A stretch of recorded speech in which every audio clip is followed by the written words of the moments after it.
હલ અરે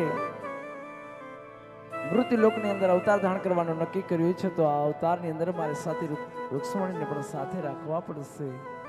તો લાવ સતી રૂક્ષ્મણીને બોલાવું, તેમણે ઉમરકોટની અંદર સોંઢા રાજાને ઘરે આજે અવતાર ધારણ કરવાનું કહું કે આજે કનૈયો એ બોલાવે રૂક્ષ્મણી આવો જો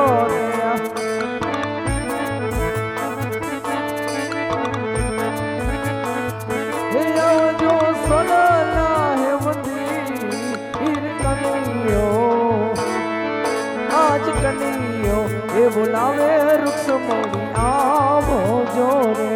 આજ મારો કનૈયો બોલાવે રૂક્ષ્મણી આવ્યા રે. આ સતી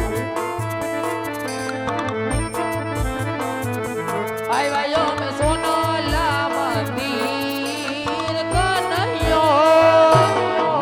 આજ કનૈયો બોલાવે રૂક્ષ્મણી આવ્યા.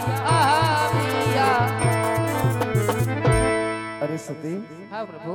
આમ અચાનક તમને યાદ એટલા માટે કર્યા છે કારણ કે મેં મૃત્યુ લોકની અંદર અવતાર ધારણ કરવાનું નક્કી કર્યું છે. શું વાત કરો છો પ્રભુ? હા સતી, આ અવતારની અંદર તમારે પણ મારી સાથે અવતાર ધારણ કરવાનો છે સતી. પ્રભુ, કારણ કે રામ અવતારમાં મને સીતા બનાવી હા, અને સતી. તમારી સાથે રાખી. હા સતી, કૃષ્ણ અવતારમાં મને રાધા બનાવી તમારી સાથે રાખી. હા સતી.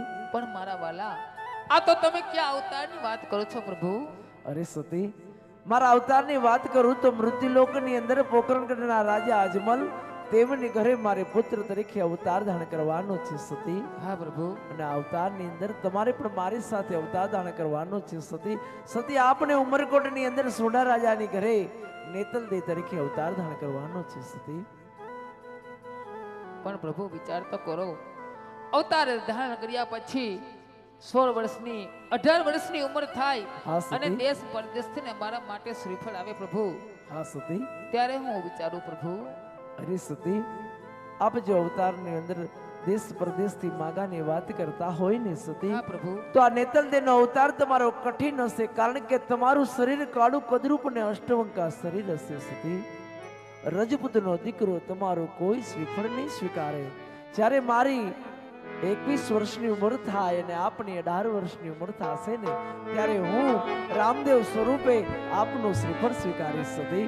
અને હા સતી, આ કાળા કદરૂપ અને અષ્ટવંકા શરીરની ચિંતા ન કરશો, કારણ કે જ્યારે તમે અને હું લગ્ન ગ્રંથિથી જોડાશું અને હસ્તો મેળાપ થશે ને સતી, ત્યારે હું તમને કાળા કદરૂપ અને અષ્ટવંકા શરીરમાંથી મુક્તિ અપાવીશ. જાઓ સતી, આ દ્વારકાના કાળિયા ઠાકરનું વચન છે સતી.